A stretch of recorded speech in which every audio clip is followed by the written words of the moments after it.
दोस्तों एक बार फिर से मैं आपके लिए RRB group D form fill up 2026 apply online process की अपडेट लेके आ चुके हैं। किस तरह से आप रेलवे ग्रुप डी के 22,195 खाली पदों के लिए अपने फॉर्म अप्लाई कर सकते हो। स्टेप बाय स्टेप कंप्लीट जानकारी आपको इस वीडियो में दी जाएगी। लास्ट डेट ऑनलाइन आवेदन करने की 2 मार्च 2026 है, तो आप जल्द से जल्द अपना फॉर्म अप्लाई कर ले, कहीं मौका हाथ से छूट न जाए। फॉर्म अप्लाई करते समय अगर आपके सामने कोई भी टेक्निकल प्रॉब्लम आ रही है, कोई भी डिफिकल्टी आ रही है, तो उसका हल भी आपको इस वीडियो में मिल जाएगा। आवेदन करते समय आपको कोई भी ऐसी गलती या फिर मिस्टेक नहीं करनी होगी जिसको करने से आपका एप्लीकेशन फॉर्म भी रिजेक्ट हो सकता है।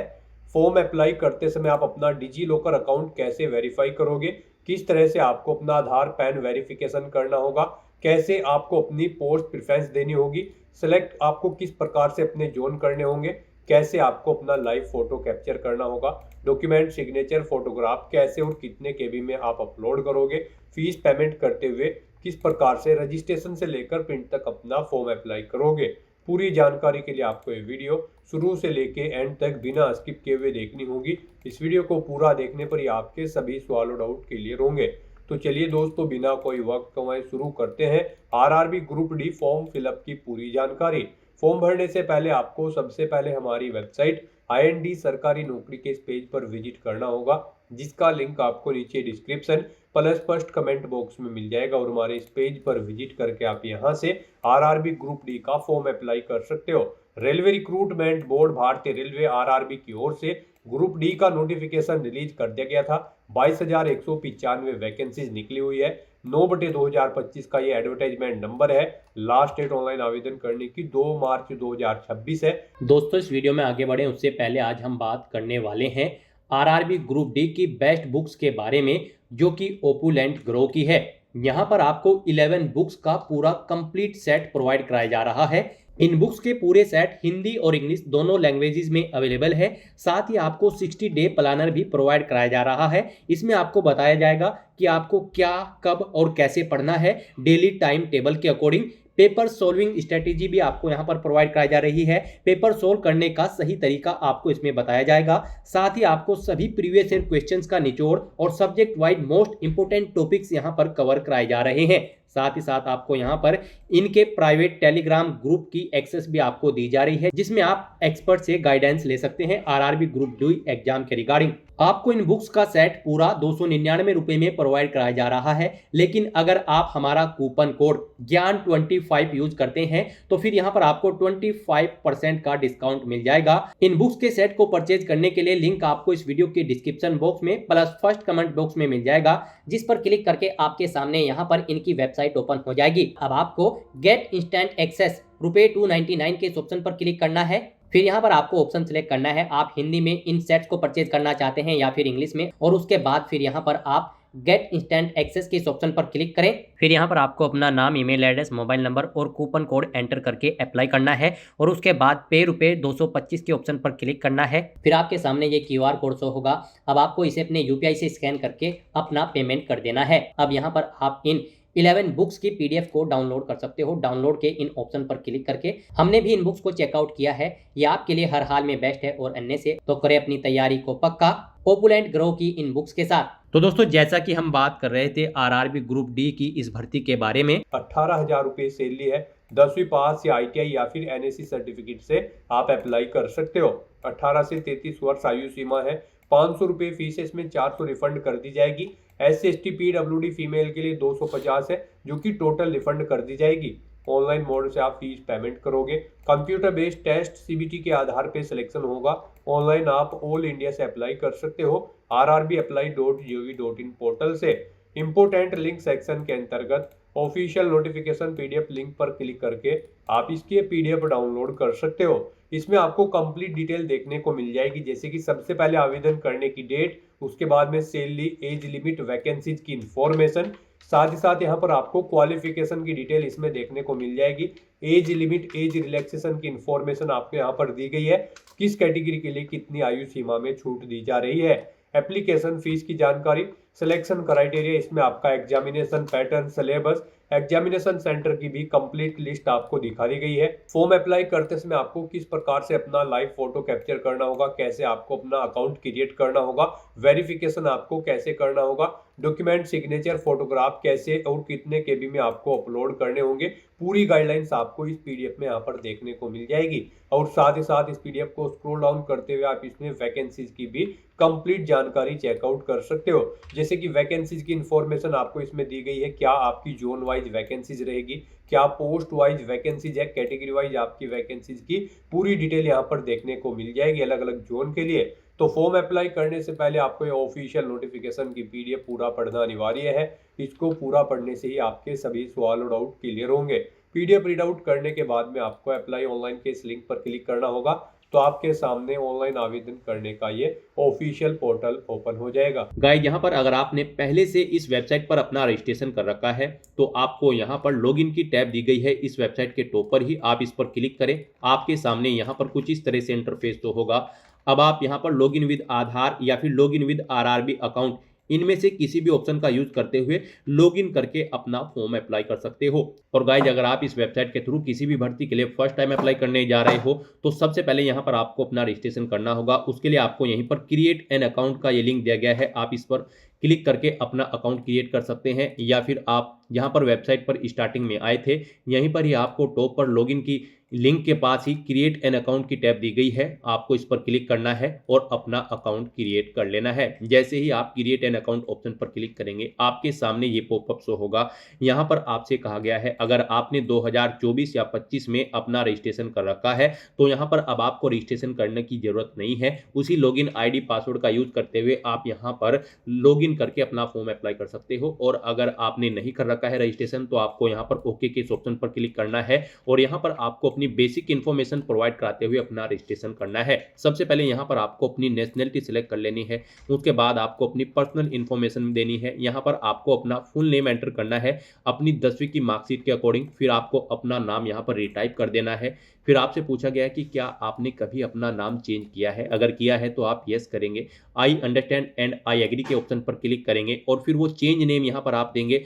नहीं किया है तो आप नो ऑप्शन सेलेक्ट करेंगे। फिर यहाँ पर आपको अपनी डेट ऑफ बर्थ सेलेक्ट करनी है इस कैलेंडर में से। उसके बाद आपको अपनी डेट ऑफ बर्थ यहाँ पर आपको टाइप कर देनी है। यहाँ पर आपको DDMMYY फॉर्मेट में अपनी डेट ऑफ बर्थ टाइप करनी होगी। फिर आप अपना जेंडर सेलेक्ट करें, अपना जेंडर दोबारा से रीसेलेक्ट करें, अपने फादर का नाम यहाँ पर आप एंटर करें, उसे भी रिटाइप करें, अपनी मदर का नाम एंटर करें, उसे भी रिटाइप यहाँ पर कर दें। उसके बाद गाइस, आपको यहाँ पर अपना ईमेल एड्रेस एंटर करना है और फिर आपको अपना मोबाइल नंबर यहाँ पर एंटर करना है और उसके बाद जनरेट ईमेल OTP और जनरेट मोबाइल OTP के ऑप्शन पर क्लिक करना है। उसके बाद आपकी रजिस्टर्ड ईमेल ID और मोबाइल नंबर पर OTP आएंगे। वो OTP आपको यहाँ पर एंटर करके अपना मोबाइल नंबर और ईमेल ID को वेरीफाई कर लेना है। उसके बाद गाइज, यहाँ पर आपको अपना वेरिफिकेशन करना है। वेरिफिकेशन के लिए यहाँ पर आपके पास 3 ऑप्शन है। आप यहाँ पर डिजी लॉकर के थ्रू अपना वेरिफिकेशन कर सकते हैं, या फिर गाइज यहाँ पर आप आधार कार्ड के थ्रू अपना वेरिफिकेशन कर सकते हैं, या फिर आपके पास अगर आधार भी नहीं है तो उसके थ्रू भी आप यहाँ पर अपना वेरिफिकेशन कर सकते हैं अपने पैन नंबर की डिटेल प्रोवाइड कराते हुए। तो यहाँ पर हम आपको तीनों ऑप्शंस के बारे में बताएंगे 1 बाय 1 करके। तो यहाँ पर अगर आप ऑप्शन सेलेक्ट करते हैं वेरिफिकेशन थ्रू डिजी लॉकर, तो आपको यहाँ पर वेरिफिकेशन थ्रू डिजी लॉकर के इस ऑप्शन पर क्लिक करना है। फिर यहाँ पर आपको आई कंफर्म के चेकबॉक्स को ओके करना है और उसके बाद गाइज आपको वेरीफाई के इस ऑप्शन पर क्लिक कर देना है। नेक्स्ट आपके सामने डिजी लॉकर का इंटरफेस ओपन हो जाएगा। यहाँ पर आने के बाद गाइज आपको अपना आधार नंबर एंटर करना है, ये कैप्चा कोड आपको यहाँ पर एंटर करना है और उसके बाद फिर आपको नेक्स्ट के इस ऑप्शन पर क्लिक कर देना है। फिर आपके रजिस्टर्ड मोबाइल नंबर पर जिससे आपका आधार अटैच है यानी कि लिंक है, उस पर एक OTP आएगा। वो OTP आपको यहाँ पर एंटर करना है और फिर आपको दोबारा से कंटिन्यू के इस ऑप्शन पर क्लिक कर देना है। नेक्स्ट यहाँ पर आपको अपना 6 डिजिट का डिजी लॉकर का सिक्योरिटी पिन एंटर करना है और अगर आप भूल चुके हो तो यहाँ पर आप फॉरगेट सिक्योरिटी पिन के ऑप्शन पर क्लिक करें और अपना सिक्योरिटी पिन यहाँ पर गेट कर ले। गाइड, यहाँ पर अगर आपने रजिस्ट्रेशन कर रखा है तो आपको यहाँ पर अपना 6 डिजिट का डिजी लॉकर का सिक्योरिटी पिन एंटर करना है और अगर आपने रजिस्ट्रेशन नहीं कर रखा है तो आपको डिजी लॉकर की वेबसाइट को ओपन कर लेना है और वहां पर अपना अकाउंट आपको रजिस्टर कर लेना है, अकाउंट क्रिएट कर लेना है। इस तरह से अपना पिन यहाँ पर एंटर करने के बाद फिर आपको कंटिन्यू के ऑप्शन पर ही क्लिक करना है। नेक्स्ट आपके सामने आपका डिजी लॉकर अकाउंट कुछ इस तरह से शो होगा। अब यहाँ पर आने के बाद गाइज आपको अलाउ के इस ऑप्शन पर क्लिक करना है। इस तरह से यहाँ पर आपका डिजी लॉकर अकाउंट के थ्रू आपका वेरिफिकेशन कंप्लीट हो जाएगा और आपको आरआरबी के इसी इंटरफेस पर रिडायरेक्ट कर दिया जाएगा। नेक्स्ट ऑप्शन यहाँ पर वेरिफिकेशन का है आधार कार्ड के थ्रू। गाइज अगर यहाँ पर आप वेरिफिकेशन थ्रू आधार कार्ड ऑप्शन सेलेक्ट करते हैं तो फिर आपके सामने यहाँ पर कुछ इस तरह से इंटरफेस शो होगा। यहाँ पर आने के बाद आपको अपना आधार कार्ड नंबर एंटर करना है। उसके बाद आपको जनरेट आधार ओटीपी के ऑप्शन पर क्लिक करना है। आपके मोबाइल नंबर पर जिससे आपका आधार लिंक है उस पर एक ओटीपी आएगा 6 डिजिट का, वो ओटीपी आपको यहाँ पर एंटर करना है और फिर आपको यहाँ पर वेरीफाई के इस ऑप्शन पर क्लिक करते हुए आपको अपना आधार वेरीफाई कर लेना है। यहाँ पर आपके लिए सबसे बेस्ट ऑप्शन आधार कार्ड का ही रहेगा, क्योंकि यहाँ पर आगे भी आपको आपके आधार की जरूरत पड़ेगी एग्जाम टाइम के दौरान, वहां पर भी आपको अपना आधार कार्ड शो करना होगा। तो यहाँ पर हम आपको सजेस्ट करेंगे आप यहाँ पर अपना वेरिफिकेशन आधार के थ्रू कर लें। ये आपके लिए सबसे बेस्ट ऑप्शन है। आरआरबी की भर्ती में यहाँ पर आधार मस्ट कर दिया गया है। तो यहाँ पर अब उसके बाद एक और ऑप्शन है, अगर आप करना चाहे तो यहाँ पर आपका थर्ड ऑप्शन है I do not have Aadhaar card. आपको इस ऑप्शन पर क्लिक करना है। उसके बाद गाइड आपके सामने कुछ ये पॉपअप शो होगा। यहाँ पर आपको दोबारा से I do not have Aadhaar card के ऑप्शन पर क्लिक करना है। उसके बाद यहाँ पर आपके सामने कुछ इस तरह से इंटरफेस शो होगा। आप यहाँ पर इस चेकबॉक्स को ओके करें। उसके बाद यहाँ पर आप अपनी कोई वैलिड प्रूफ आईडी सिलेक्ट करें। पैन कार्ड यहाँ पर केवल आपको ऑप्शन दिया गया है। उसके बाद यहाँ पर आपका जो नाम पैन पर आधारित है वो नाम यहाँ पर आप एंटर करें। अपनी डेट ऑफ बर्थ इस कैलेंडर में से सिलेक्ट करें। अपना पैन नंबर यहाँ पर आप एंटर करें। उसके बाद किस अथॉरिटी ने आपको इशू किया है उसका नाम आपको देना है। प्लेस ऑफ इशू यहाँ पर आपको देना है और उसके बाद फिर आपको प्रोसीड के ऑप्शन पर क्लिक करके इस थर्ड ऑप्शन के थ्रू भी आप अपना वेरिफिकेशन यहाँ पर कंप्लीट कर सकते हो। तो इनमें से आपको कोई भी ऑप्शन यूज करते हुए अपना वेरिफिकेशन कर लेना है, ये मस्ट है। ये पूरी वेरिफिकेशन की प्रोसेस हमने आपको बता दी है। इनमें से किसी का भी यूज करते हुए आप अपना वेरिफिकेशन कर सकते हैं। हम आपको एक बार फिर से बता दें, आप यहाँ पर आधार कार्ड के थ्रू अपना वेरिफिकेशन करें, आपके लिए बेस्ट रहेगा। तो यहाँ पर किसी भी ऑप्शन के थ्रू वेरिफिकेशन करने के बाद आपको इस चेकबॉक्स को ओके करना है। I confirm that I am 18 year old या फिर ओल्डर, यानी कि मेरी आयु यहाँ पर 18 साल हो चुकी है या फिर इससे अधिक। आपको इस चेकबॉक्स को ओके करना है। ये डिटेल आप यहाँ पर इस पर क्लिक करके सुन भी सकते हो। और फिर गाइस यहाँ पर आपको अपना पासवर्ड क्रिएट करना है। यहाँ पर आपका पासवर्ड अल्फा न्यूमेरिक फॉर्मेट में होना चाहिए। मींस आपके पासवर्ड में एक अपर केस कैरेक्टर, एक लोअर केस कैरेक्टर, एक इंटीजर नंबर और एक स्पेशल कैरेक्टर जैसे कि @ या फिर डॉलर होना चाहिए। तो इस फॉर्मेट में आपको अपना पासवर्ड क्रिएट करना है। ये एग्जाम्पल हमने आपको दिखाया है। वही पासवर्ड आपको यहाँ पर कंफर्म पासवर्ड फील्ड में एंटर करना है। I am not a robot के इस चेकबॉक्स को ओके करना है। और फिर गाइस आपको यहाँ पर preview and create an account के इस ऑप्शन पर क्लिक करके अपना अकाउंट क्रिएट कर लेना है। अपना अकाउंट क्रिएट करने के बाद आपको आरआरबी की इस वेबसाइट पर रिडायरेक्ट कर दिया जाएगा या फिर आप rrbapply.gov.in लॉगिन कर ले और यहाँ पर अब आप लॉगिन की स्टेप पर क्लिक करें और यहाँ पर आप आधार या फिर आरआरबी अकाउंट की डिटेल प्रोवाइड करते हुए लॉगिन कर ले। यहाँ पर अगर आप लॉगिन विद आरआरबी अकाउंट करते हैं तो फिर आपके सामने कुछ इस तरह से इंटरफेस शो होगा। यहाँ पर अब आपको अपना मोबाइल नंबर या फिर ईमेल एड्रेस एंटर करना है। अपना पासवर्ड आपको एंटर करना है। इस चेकबॉक्स को ओके करना है और उसके बाद आपको यहाँ पर लॉगिन की स्टेप पर क्लिक करना है। फिर आपके सामने यहाँ पर 2 फैक्टर ऑथेंटिकेशन मोड ओपन होगा। अब आप यहाँ पर सेंड ओटीपी टू ईमेल या फिर सेंड ओटीपी टू फोन के ऑप्शन पर क्लिक करें। उसके बाद आपकी ईमेल या फोन पर एक ओटीपी जाएगा। वो ओटीपी आपको यहाँ पर एंटर करना है और उसके बाद आपको फिर यहाँ पर लॉगिन की स्टेप पर क्लिक करते हुए अपने डैशबोर्ड में लॉगिन कर लेना है। लॉगिन करने के बाद आपके सामने कुछ इस तरह से इंटरफेस ओपन होगा। यहाँ पर आपको फॉर्म अप्लाई करने से पहले कुछ जनरल इंस्ट्रक्शन दिए गए हैं। आपको इन्हें केयरफुली रीड कर लेना है और अपना फॉर्म अप्लाई करने के लिए गाइड आपको यहाँ पर ऑनलाइन एप्लीकेशन की इस टैब पर क्लिक करना है। ये टैब आपको ऊपर भी दी गई है। आप यहाँ पर टॉप पर ही ऑनलाइन एप्लीकेशन की इस टैब पर या फिर इस टैब पर क्लिक करें। फिर आपके सामने कुछ इस तरह से इंटरफेस शो होगा। अब गाइड यहाँ पर आपको CEN 9/2025 various post in level 1 of 7 CPC पे मैट्रिक्स के इस सेक्शन में आना है। यहाँ पर आने के बाद गाइड अब आपको सबसे पहले बोर्ड सेलेक्ट करना है। आप जिस बोर्ड के लिए अप्लाई करना चाहते हैं आप अपनी चॉइस के अकॉर्डिंग यहाँ पर कोई भी बोर्ड सेलेक्ट करें। उसके बाद आप इन चेकबॉक्सेस को ओके करें और फिर नेक्स्ट के इस ऑप्शन पर क्लिक कर दें। नेक्स्ट आपके सामने कुछ इस तरह से इंटरफेस शो होगा। यहाँ पर आपका फॉर्म स्टार्ट हो चुका है। कुछ चीज़ें यहाँ पर आपको आपकी ऑटोमेटिकली फिर मिलेगी। जो आपने रजिस्ट्रेशन टाइम पे प्रोवाइड कराई थी। बस गाइज यहाँ पर अब आपको अपना मैरिटल स्टेटस सेलेक्ट करना है। मैरिटल स्टेटस सेलेक्ट करने के बाद फिर आपको यहाँ पर अपना रिलीजन सेलेक्ट करना है। उसके बाद आपको अपनी मातृभाषा यहाँ पर सेलेक्ट करनी है। फिर यहाँ पर आपको बताना है आप किस लैंग्वेज में अपना एग्जाम चाहते हैं। जो आपका कंप्यूटर बेस्ड टेस्ट होगा वो किस लैंग्वेज में आपको देना है, आप अपने अकॉर्डिंग ऑप्शन सेलेक्ट करें। फिर आपकी बॉडी पर कोई कट या तिल का निशान है तो उस पैलेस का नाम यहाँ पर आपको देना है। 2 पैलेस के नाम यहाँ पर आपको देने हैं, नहीं है तो यहाँ पर आप नो मार्क एंटर कर सकते हैं। फिर यहाँ पर आपको अपनी कम्युनिटी की डिटेल देनी है। आप अपनी कम्युनिटी सेलेक्ट करें। अगर आप रिजर्व कैटेगरी से बिलोंग करते हैं तो फिर यहाँ पर आपको अपनी कास्ट का नाम एंटर करना है, अपना community certificate number, caste certificate number यहाँ पर आपको देना है। आपको किसने इशू कराया है, उस डेजिग्नेशन के रैंक के अधिकारी की पोस्ट डेजिग्नेशन यहाँ पर आपको सेलेक्ट कर लेनी है जिसने आपको आपका कास्ट सर्टिफिकेट इशू कराया है। उसके बाद गाइड यहाँ पर आपको बताना है कि आपको किस स्टेट से वो इशू हुआ है, आपको स्टेट सेलेक्ट कर लेना है। फिर आपको किस डेट को इशू हुआ है, डेट सेलेक्ट कर लेनी है। क्या आप फ्री ट्रेवल पास चाहते हैं, अगर चाहते हैं तो यस करें, नहीं तो नो ऑप्शन सेलेक्ट करें। यस ऑप्शन अगर आप सेलेक्ट करते हैं तो फिर यहाँ पर आपको अपने नियरेस्ट रेलवे स्टेशन का नाम एंटर करना है और फिर यहाँ पर आपको अपना वैलिड कास्ट सर्टिफिकेट अपलोड करना है। उसके लिए आपको अपलोड डॉक्यूमेंट के ऑप्शन पर क्लिक करना है, फाइल को सिलेक्ट कर लेना है और अपना कास्ट सर्टिफिकेट यहाँ पर आपको अपलोड कर देना है। आपका ये सर्टिफिकेट यहाँ पर 400 KB से कम होना चाहिए और PDF फॉर्मेट में आपका ये डॉक्यूमेंट होना चाहिए। इस तरह से यहाँ पर आप अपनी कम्युनिटी की डिटेल दे सकते हैं अगर आप रिजर्व कैटेगरी से बिलोंग करते हैं। और अगर आप जनरल कैटेगरी से बिलोंग करते हैं तो फिर आपको UR कैटेगरी सिलेक्ट कर लेनी है और फिर आपको ये आगे की डिटेल प्रोवाइड नहीं करानी होगी। उसके बाद यहाँ पर आपको पोस्टल एड्रेस की डिटेल देनी है।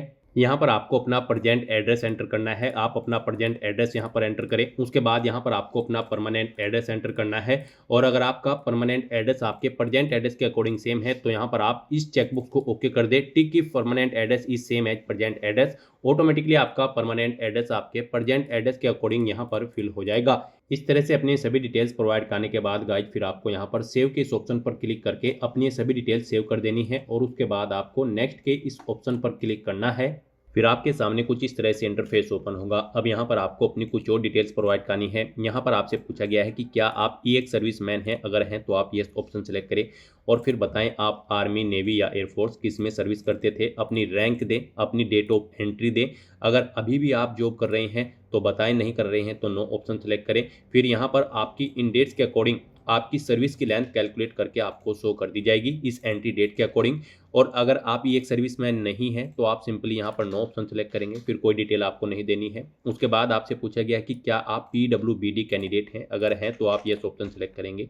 अपनी डिसेबिलिटी की डिटेल देंगे, डिसेबिलिटी कैटेगरी सेलेक्ट करेंगे, सब डिसेबिलिटी कैटेगरी सेलेक्ट करेंगे, डिसेबिलिटी की परसेंटेज देंगे, PWBD सर्टिफिकेट नंबर देंगे, कब वो इशू हुआ है वो डेट आप यहाँ पर सेलेक्ट करेंगे और UDID नंबर आपको यहाँ पर देना होगा। और अगर आप PWBD कैंडिडेट नहीं है तो सिंपली यहाँ पर आप नो ऑप्शन सेलेक्ट करेंगे। उसके बाद आपसे पूछा गया है कि क्या आपको स्क्राइब की जरूरत पड़ेगी, अगर आप डिसेबल्ड कैंडिडेट हो, अगर पड़ेगी तो आप यस करेंगे और फिर आप उसकी डिटेल देंगे, नहीं पड़ेगी तो आप नो ऑप्शन वो सेलेक्ट कर लेंगे। उसके बाद आपसे पूछा गया है कि क्या आप EBC कैंडिडेट हैं, इकोनॉमिकली बैकवर्ड क्लास से हैं, अगर हैं तो आप यस ऑप्शन सेलेक्ट करें और फिर उसकी डिटेल यहाँ पर प्रोवाइड कराएं, जैसे कि type of document, issuing authority, किसने आपको यहाँ पर ये सर्टिफिकेट दिया है EBC का, और सर्टिफिकेट नंबर देना होगा, किस डेट को इशू हुआ है वो डेट आपको सिलेक्ट करनी होगी। और अगर आप EBC कैंडिडेट नहीं है तो आप सिंपली नो ऑप्शन सेलेक्ट करेंगे।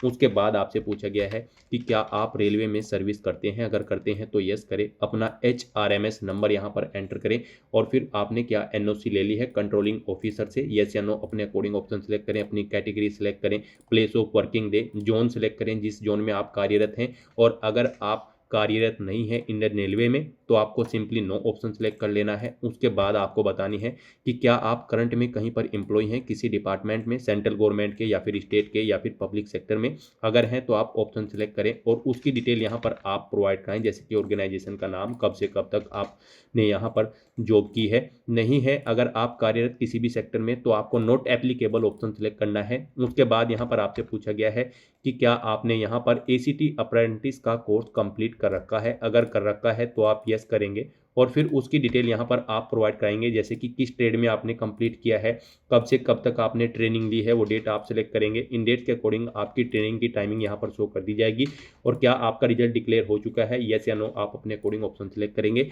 और अगर आपने ACT अप्रेंटिस की ट्रेनिंग कोर्स कंप्लीट नहीं किया है तो आप सिंपली यहाँ पर नो ऑप्शन सिलेक्ट कर लेंगे। उसके बाद यहाँ पर आपको अपनी बैंक डिटेल प्रोवाइड करनी है। ये बैंक की डिटेल यहाँ पर आपको फीस रिफंड के लिए प्रोवाइड करनी है। यहाँ पर आपको अकाउंट होल्डर का नाम एंटर करना है, फिर आपको अपना अकाउंट नंबर यहाँ पर एंटर करना है। उसके बाद गाइज आपको यहाँ पर अपने बैंक का IFSC कोड एंटर करना है और कंफर्म के ऑप्शन पर क्लिक करना है। उसके बाद यहाँ पर आपके बैंक का नाम और बैंक का एड्रेस यहाँ पर ऑटोमेटिकली फेच करके आपको शो कर दिया जाएगा। इस तरह से यहाँ पर आपको अपनी बैंक की डिटेल प्रोवाइड कर देनी है।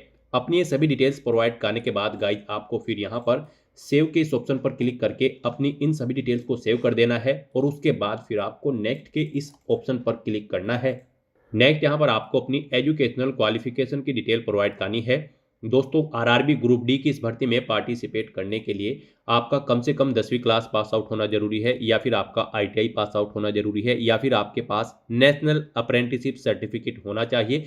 तो यहाँ पर आपको अपनी क्वालिफिकेशन की डिटेल देनी है। गाइज अगर आपने 10वीं क्लास पास आउट कर रखी है, आप उसकी डिटेल देना चाहते हैं तो यहाँ पर आपको अपनी 10वीं क्लास की डिटेल देनी है। अगर आपने इस वेबसाइट के थ्रू पहले भी किसी भर्ती के लिए रेलवे की अप्लाई किया होगा तो आपको यहाँ पर आपकी 10वीं क्लास की डिटेल ऑटोमेटिकली फिल मिलेगी। आपको इसमें एडिट करना है तो आप पेंसिल के इस ऑप्शन पर क्लिक करके एडिट कर सकते हैं।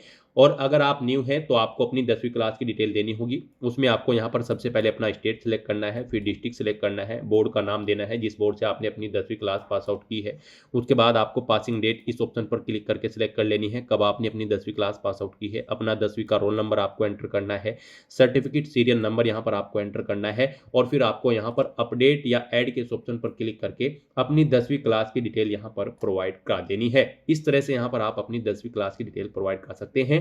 उसके बाद गाइज अगर आपने यहाँ पर कोई और भी क्वालिफिकेशन कर रखी है, जैसे कि आपने 12वीं कर रखी है या फिर आपके पास कोई ग्रेजुएट या फिर पोस्ट ग्रेजुएट डिग्री है, तो उसकी डिटेल भी आप सेम यहाँ पर ऐसे ही प्रोवाइड कर सकते हैं। मान लीजिए आपने 12वीं क्लास कर रखी है, आप 12वीं की डिटेल देना चाहते हैं, या फिर आप ITI या फिर नेशनल अप्रेंटिसशिप सर्टिफिकेट की डिटेल देना चाहते हैं, तो उनके लिए आप ऑप्शन सेलेक्ट करेंगे। अगर आपने 12वीं कर रखी है तो आप 12वीं क्लास ऑप्शन सेलेक्ट करेंगे। उसके बाद गाइज आपको यहाँ पर डिसिप्लिन बतानी है, किस डिसिप्लिन में आपने अपनी 12वीं क्लास पास आउट की है। उसके बाद आपको अपना स्टेट सेलेक्ट करना है, डिस्ट्रिक्ट सेलेक्ट करना है और अपने बोर्ड का नाम देना है, पासिंग डेट देनी है, परसेंटेज यहाँ पर आपको अपनी एंटर करनी है 12वीं की और फिर आपको यहाँ पर ऐड की इस ऑप्शन पर क्लिक करके अपनी 12वीं क्लास की डिटेल ऐड कर देनी है। इस तरह से यहाँ पर आप 1 बाय 1 करके अपनी हायर क्वालिफिकेशन तक की डिटेल ऐड कर सकते हैं। इस तरह से अपनी क्वालिफिकेशन की डिटेल प्रोवाइड करने के बाद गाइज फिर आपको यहाँ पर नेक्स्ट के इस ऑप्शन पर क्लिक करना है।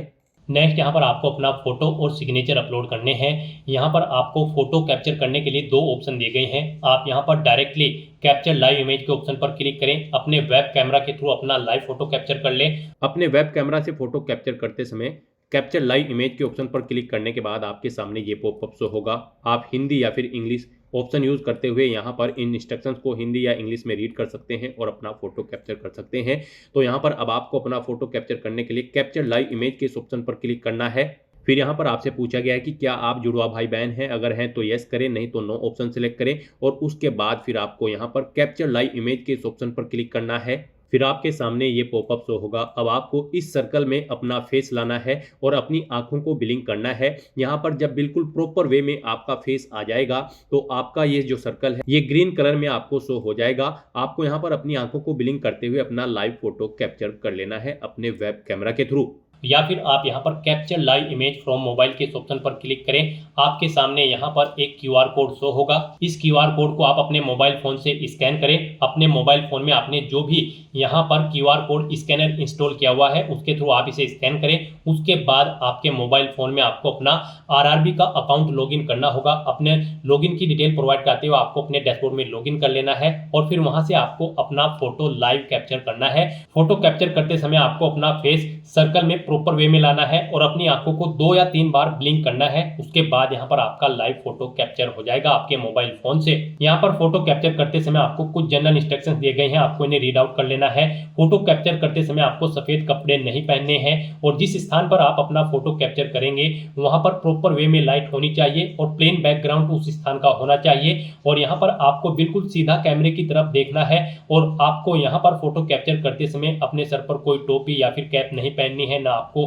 अपने चेहरे पर कोई मास्क लगाना है और ना ही आपको अपने आंखों पर कोई चश्मा यहाँ पर पहनना है। तो यहाँ पर आपको कुछ इन इंस्ट्रक्शंस को ध्यान में रखते हुए अपना लाइव फोटो कैप्चर कर लेना है। दोस्तों, मोबाइल से लाइव फोटो कैप्चर करने के लिए सबसे पहले आपको अपने फोन में QR code scanner application open करनी होगी। उसके बाद में आपको ये बार कोड यहाँ पर स्कैन कर लेना होगा। उसके बाद में आपको इस लिंक पर क्लिक करना होगा। उसके बाद यहाँ पर आने के बाद में आपको RRB अकाउंट के अंतर्गत अपने डैशबोर्ड में लॉगिन करना होगा। लॉगिन करने के लिए आप आधार से लॉगिन कर सकते हो या फिर RRB अकाउंट के थ्रू लॉगिन कर सकते हो। जैसे कि हम आपको RRB अकाउंट के थ्रू लॉगिन करके दिखा रहे हैं। सबसे पहले आपको यहाँ पर अपना ईमेल एड्रेस एंटर करना होगा, पासवर्ड आपको एंटर करना होगा और इस चेक बॉक्स को ओके करना होगा और यहाँ पर लॉगिन की स्टेप पर क्लिक करके अपने डैशबोर्ड में लॉगिन कर लेना होगा। लॉगिन करने के लिए आपको ईमेल आईडी या फिर मोबाइल फोन पर एक OTP सेंड करना होगा। उसके लिए आपको यहाँ पर इस लिंक पर क्लिक करना होगा। OTP एंटर करने के बाद में आपको लॉगिन की स्टेप पर क्लिक करना होगा।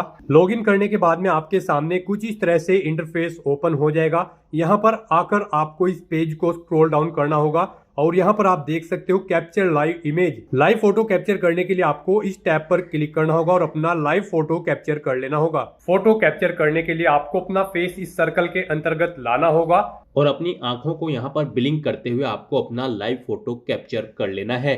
तो इस तरह से आपका लाइव फोटो कैप्चर हो जाएगा और उसके बाद में आपको सेव की स्टेप पर क्लिक करके अपना लाइव फोटो जो आपने कैप्चर किया है उसको सेव कर देना होगा। उसके बाद गाइस यहाँ पर आपको अपने सिग्नेचर अपलोड करने हैं। सिग्नेचर यहाँ पर आपके JPG या फिर JPEG फॉर्मेट में होने चाहिए। सिग्नेचर की विड्थ आपकी 140 पिक्सल होनी चाहिए, हाइट 60 पिक्सल होनी चाहिए। सिग्नेचर यहाँ पर आपको एक ब्लैंक इंक पेन से व्हाइट पेपर पर करने हैं। यहाँ पर आपको एक बॉक्स क्रिएट करना है जिसकी विड्थ 140 पिक्सल होनी चाहिए और हाइट उसकी 60 पिक्सल होनी चाहिए। उसमें आपको अपने सिग्नेचर यहाँ पर करके अपलोड करने हैं। साइज आपके सिग्नेचर की फाइल का 30 KB से 49 KB के बीच में होना चाहिए और अगर आप अपने सिग्नेचर का साइज कम या ज्यादा करना चाहते हैं तो आप गूगल पर जाएं, इमेज रिसाइज टाइप करें, मल्टीपल ऑनलाइन वेबसाइट ओपन होंगी, उनमें से कोई भी वेबसाइट ओपन करें, वहां पर आप अपने सिग्नेचर की फाइल को अपलोड करें और अपनी नीड के अकॉर्डिंग आप उसका साइज सेट करके फिर उसे वहां से डाउनलोड करके अपलोड कर दें। तो यहाँ पर आपको ब्राउज के ऑप्शन पर क्लिक करना है, फाइल को सिलेक्ट कर लेना है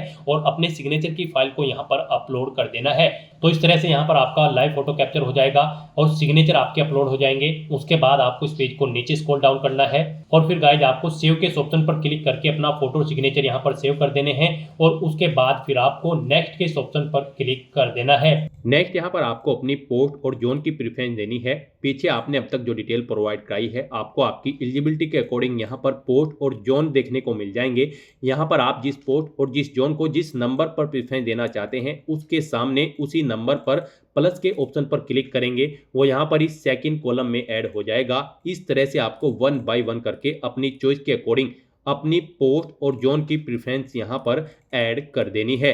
आप इन प्लस के ऑप्शन पर क्लिक करके अपनी सभी पोस्ट और जोन यहाँ पर ऐड कर दें। उसके बाद आपको इस चेकबॉक्स को ओके करना है, इस पेज को नीचे स्क्रॉल डाउन करना है, डिक्लेरेशन सेक्शन में आना है। यहाँ पर आपको इस चेकबॉक्स को ओके करना है, अपना पैलेस यहाँ पर आपको एंटर करना है। उसके बाद आपको सेव के इस ऑप्शन पर क्लिक करके अपनी ये सभी डिटेल सेव कर देनी है और फिर आपको प्रीव्यू एप्लीकेशन के इस ऑप्शन पर क्लिक करना है।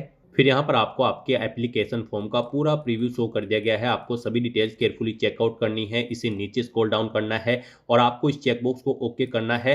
और उसके बाद अगर कहीं पर कोई मिस्टेक है तो आप एडिट के ऑप्शन पर क्लिक करके एडिट कर सकते हैं और अगर सभी चीज़ें ओके हैं तो बस गाइज आपको यहाँ पर सबमिट के इस ऑप्शन पर क्लिक कर देना है। नेक्स्ट आपके सामने कुछ इस तरह से इंटरफेस होगा। यहाँ पर आपका फॉर्म सबमिट हो चुका है लेकिन कंसीडर इसे आपके फीस पेमेंट के बाद ही किया जाएगा। यहाँ पर आपको आपकी कैटेगरी के अकॉर्डिंग एप्लीकेशन फीस का अमाउंट देखने को मिल जाएगा। यहाँ पर अनरिजर्व कैटेगरी कैंडिडेट को 500 रुपये फीस जमा करानी है। रिजर्व कैटेगरी कैंडिडेट के लिए 250 रुपये फीस है। रिजर्व कैटेगरी कैंडिडेट की पूरी फीस रिफंड कर दी जाएगी और अनरिजर्व कैटेगरी कैंडिडेट की 400 रुपये बाद में यहाँ पर रिफंड कर दी जाएंगे। तो यहाँ पर अब आपको अपना फीस पेमेंट करना है।